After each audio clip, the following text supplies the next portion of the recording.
नमस्कार। प्रादेशिक समाचार दर्शन के इस अंक में आप सभी का स्वागत है। इस कार्यक्रम के जरिए हम आपको पिछले एक सप्ताह में प्रदेश के अलग अलग जिलों में हुए महत्वपूर्ण आयोजनों के बारे में जानकारी देते हैं। आइए इस अंक की शुरुआत करते हैं।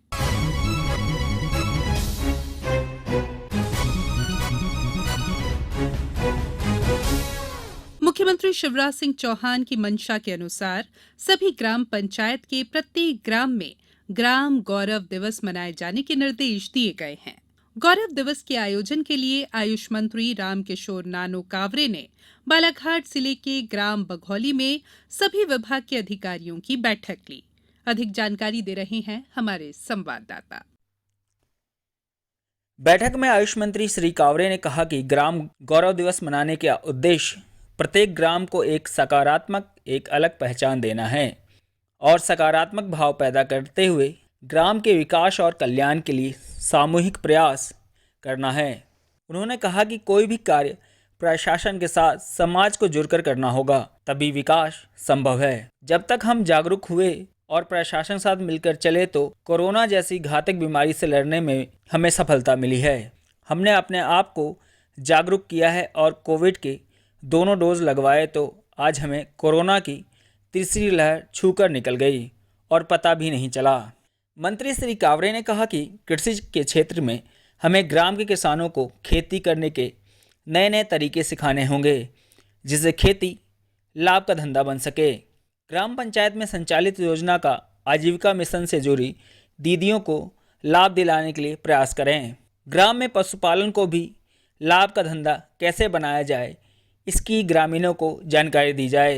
ग्राम की छोटी मोटी समस्याओं को सुलझाने के लिए दीदियों की भूमिका रहनी चाहिए। मंत्री श्री कावरे ने अधिकारियों को निर्देशित किया कि ग्राम विकास को ध्यान में रखते हुए सभी अपने कार्य योजना बनाएं, जिससे ग्राम का हर संभव विकास हो सके।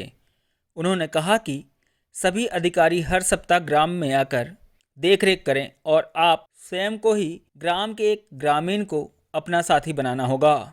साथ ही ग्रामीणों की समस्या के लिए पंचायत में एक शिकायत रजिस्टर बनवाया जाए, जिससे ग्रामीण अपनी शिकायत दर्ज कर सकें और उसका निराकरण भी हो। मंत्री श्री कावरे ने कहा कि 1 मार्च को ग्राम में स्वच्छता रैली निकाली जाए, खुले मंच में ग्राम सभा का आयोजन किया जाएगा, साथ ही जन समस्या शिविर का आयोजन किया जाएगा। मंत्री श्री कावरे ने बैठक में विभागीय अधिकारी को निर्देशित करते हुए कहा कि गांव के विकास के लिए सभी अपने कार्यों की योजना बना लें, जिससे ग्रामीण जनों को सरकार की विभिन्न योजनाओं का लाभ मिल सके। ग्राम में शिक्षा का स्तर और अच्छा हो, हर बच्चों शिक्षित कैसे हों, इसकी हमें चिंता करनी होगी।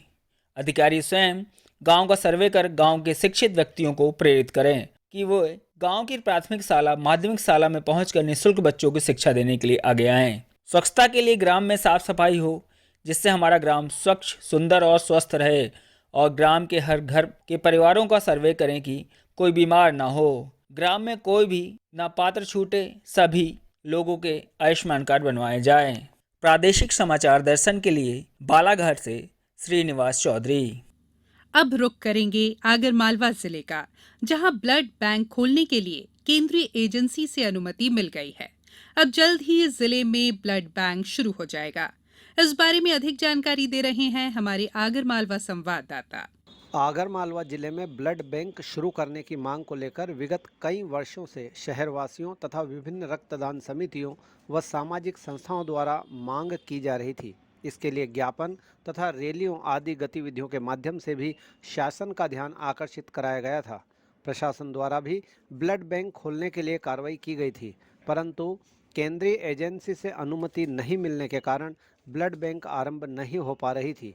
कलेक्टर अवधेश शर्मा द्वारा लाइसेंस प्रदाय में आ रही तकनीकी खामियों को गहराई से समझकर स्वास्थ्य विभाग तथा खाद्य औषधि प्रशासन विभाग के बीच समन्वय स्थापित करके दूर किया गया, जिसके परिणाम स्वरूप अब जिले को ब्लड बैंक की सौगात मिल गई है। राज्य स्तरीय खाद्य एवं औषधि प्रशासन द्वारा केंद्रीय एजेंसी द्वारा प्रदत्त परमिशन के आधार पर आगरमालवा में ब्लड बैंक के शीघ्र संचालन हेतु लाइसेंस प्रदाय करने की कार्रवाई की जा रही है। गौरतलब है कि जिले में ब्लड बैंक नहीं होने के कारण सड़क एवं विभिन्न दुर्घटनाओं में घायलों व अन्य गंभीर बीमारियों से ग्रस्त मरीजों को ब्लड के लिए उज्जैन, इंदौर तथा अन्य शहरों में जाना पड़ता था। अब यहां ब्लड बैंक खुल जाने के बाद मरीजों को समय पर ही आसानी से ब्लड मिल सकेगा। प्रादेशिक समाचार दर्शन के लिए आगर मालवा से मैं महेश शर्मा। अशोकनगर जिले के हर गांव में स्वच्छ पेयजल पहुंचाने की कवायद शुरू हो गई है। केंद्र सरकार ने जल जीवन मिशन के अंतर्गत जिले के लिए राजघाट डैम से मल्टी विलेज स्कीम स्वीकृत की है। इसी पर ज्यादा जानकारी दे रहे हैं हमारे संवाददाता। कलेक्टर उमा महेश्वरी ने बताया कि 1534 करोड़ की परियोजना के क्रियान्वयन के लिए जिले में वे ग्राम अधिक लाभान्वित होंगे जहां आम ग्रामीणों को स्वच्छ पेयजल आसानी से उपलब्ध नहीं होता। जिले में पेयजल के लिए बेहतर तरीके से पूर्ण गुणवत्ता के साथ गांव-गांव पाइपलाइन के माध्यम से प्रत्येक घर में नल से जल पहुंचाया जाएगा। उन्होंने बताया कि जिले के चिन्हित 818 ग्रामों में योजना अंतर्गत जल पहुंचाए जाने की योजना है। इस परियोजना का प्रारंभ 11 जनवरी 2021 को किया गया था, जो 11 जनवरी 2024 तक पूरा होगा। इस परियोजना के अंतर्गत intake well pipeline, water treatment plant, overhead tank, distributor pipeline, house service connection का कार्य किया जाएगा। कलेक्टर श्रीमती महेश्वरी ने बताया कि इस पर योजना के अंतर्गत भूमि अधिग्रहण संबंधी कार्य किया जा रहा है। कार्य की समीक्षा प्रत्येक माह की जा रही है। जाहिर है सरकार की मल्टी विलेज जल परियोजना जिले के गांव में अमृत बरसाएगी। गर्मी के समय अब ग्रामीणों को जल के लिए नहीं तरसना पड़ेगा। समाचार दर्शन के लिए अशोकनगर से नीरज शुक्ला की रिपोर्ट। आंगनवाड़ी केंद्रों को सुदृढ़ कर बाल रुचि अनुरूप बनाने के लिए अडॉप्ट एन आंगनवाड़ी कार्यक्रम शुरू किया गया है। बड़वानी जिले में इसे लेकर क्या कवायद चल रही है, बता रहे हैं हमारे संवाददाता।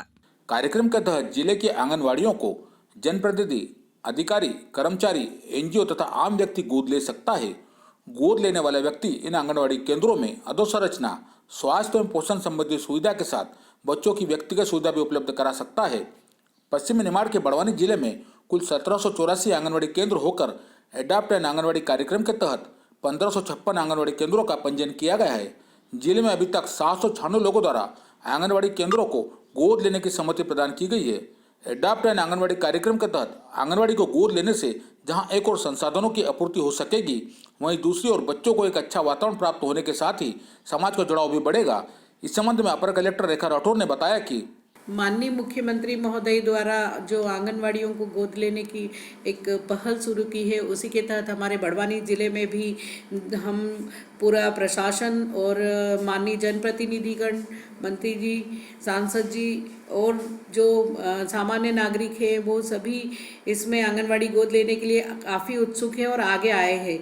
तो हमारे बड़वानी ज़िले में कुल 1784 आंगनवाड़ी केंद्र है, जिसमें जिम्मेदारी लेने के लिए हाँ कहा गया है। उसमें 1555 लोगों ने पंजीयन किया है इसमें, और उनमें से 796 लोगों से हमने संपर्क किया, उन्होंने अपनी सहमति प्रदान की है। तो इस तरह से इन आंगनवाड़ियों में अधोसंरचना से संबंधित कोई कार्य करा सकते हैं या बच्चों की व्यक्तिगत आवश्यकताओं की पूर्ति, स्वास्थ्य एवं पोषण सेवा, इस तरह से बच्चों में रुचि पैदा करने के लिए एवं आंगनवाड़ी केंद्रों में आने के लिए आकर्षित करने के लिए ये योजना बनाई गई है और काफ़ी इसमें उत्सुकता देखने को मिली है हमारे जिले में। प्रादेशिक समाचार दर्शन के लिए बड़वानी से मैं शिवपाल सिंह सिसोदिया। बैतूल जिले में मध्य प्रदेश डे राज्य ग्रामीण आजीविका मिशन से संबद्ध महिला स्व सहायता समूह की दीदियां महिला सशक्तिकरण के क्षेत्र में जबरदस्त काम कर रही हैं। भारत सरकार पेट्रोलियम मंत्रालय से मिले देश के पहले समुदाय आधारित उज्ज्वला रिफिलिंग पायलट प्रोजेक्ट का स्व सहायता समूह की दीदियों द्वारा बैतूल जिले में सफल क्रियान्वयन किया जा रहा है। अधिक जानकारी हमारे संवाददाता से। पायलट प्रोजेक्ट के शुरुआती दौर में ही स्व सहायता समूह की दीदियों ने देश के प्रधानमंत्री श्री नरेंद्र मोदी की अति महत्वाकांक्षी उज्ज्वला योजना को बैतूल जिले में पुनर्जीवित कर दिया है। स्व सहायता समूह की चयनित 70 उज्ज्वला सखियों ने पायलट प्रोजेक्ट के तहत उज्ज्वला योजना के हितग्राहियों को मोटिवेट कर महज 3 माह में 56,000 ऐसे गैस सिलेंडरों की रिफिलिंग करवाई, जिनकी रिफिलिंग योजना शुरू होने के लगभग 6 वर्षों के दौरान एक बार भी नहीं हुई थी। पायलट प्रोजेक्ट का क्रियान्वयन कर रही स्व सहायता समूह की 70 दीदियों को गैस सिलेंडर रिफिलिंग कराने में लगभग 2.5 लाख रुपए का मुनाफा हुआ है। साथ ही गैस सिलेंडरों की रिफिलिंग शुरू होने से उज्ज्वला योजना के हितग्राहियों एवं एलपीजी कंपनियां भी लाभान्वित हो रही हैं। प्रादेशिक समाचार दर्शन के लिए बैतूल से मयंक भार्गव।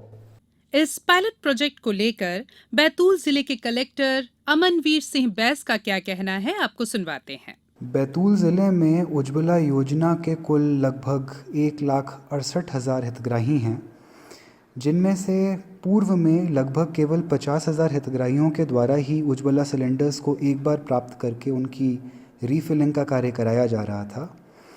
भारत सरकार के पेट्रोलियम मंत्रालय के माध्यम से बैतूल ज़िले में एक पायलट रन करने का अवसर हम लोगों को ज़िला प्रशासन को मिला है और उस पायलट के तहत योजना ये थी कि ऑयल कंपनीज़ की मदद से हम लोग प्रत्येक ग्राम में हितग्राहियों के लिए एक संकुल क्रिएट करें, जिसके माध्यम से हम लोग एसएचजीज़ की दीदियों को इंसेंटिव दें और उन्हें इंसेंटिव देकर हम लोगों को मोबिलाइज़ करें, लोगों को ट्रेन करें कि उज्ज्वला सिलेंडर को वो रीफ़िल करवाएं।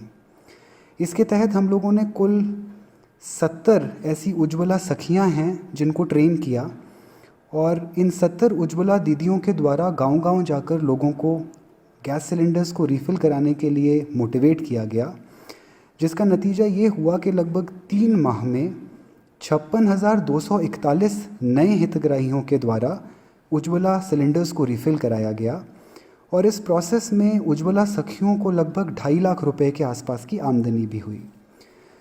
दूसरा काम जो इसमें अच्छा हुआ है वो ये हुआ है कि जो एक हितग्राही को लगभग 1,000 रुपये का खर्च आता है एक रीफ़िल के लिए, उसको समूह के माध्यम से 3 माह में आसान किश्तों में डिवाइड किया गया और उस पर 1% का ब्याज जो कंसर्न्ड बॉडी है उसके द्वारा लिया जा रहा है, जैसे कि एक बार में उसको फंड रोटेट कराने में हितग्राही को परेशानी ना हो और कम अमाउंट देकर वो गैस रीफ़िल करा सके।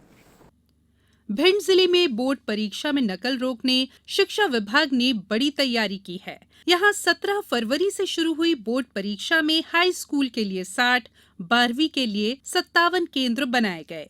इसी पर विस्तार से जानकारी दे रहे हैं हमारे संवाददाता। हाई स्कूल में 24,164 और हायर सेकेंडरी में 14,461 परीक्षार्थी परीक्षा दे रहे हैं। इनमें 11 केंद्र अति संवेदनशील और 44 संवेदनशील केंद्र बनाए गए हैं, जिनमें 17 परीक्षा केंद्र शहर के और 43 बाहर के हैं। माध्यमिक शिक्षा मंडल द्वारा आयोजित बोर्ड परीक्षा में छात्रों को परीक्षा कक्ष में प्रवेश के समय सख्ती से चेकिंग की जा रही है। निर्धारित समय पर ही परीक्षार्थियों को परीक्षा केंद्र पर प्रवेश देने नियम की सख्ती से पालन किया जा रहा है। कुछ परीक्षा केंद्रों पर भिंड कलेक्टर व एसपी ने परीक्षार्थियों की स्वयं चेकिंग की गई है। प्रत्येक परीक्षा केंद्र पर पुलिस बल तैनात किया गया है।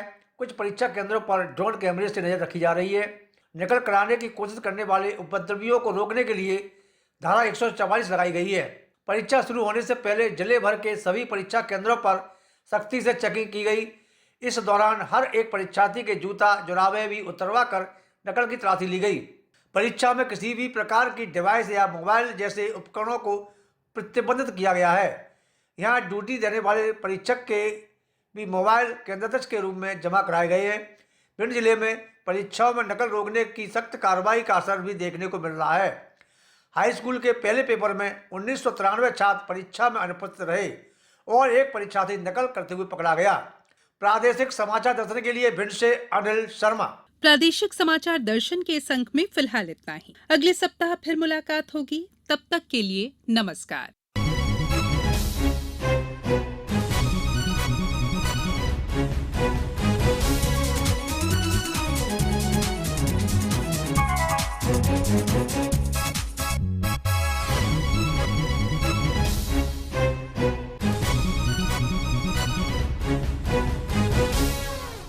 आलेख और वाचन स्वर संयुक्ता बैनर्जी।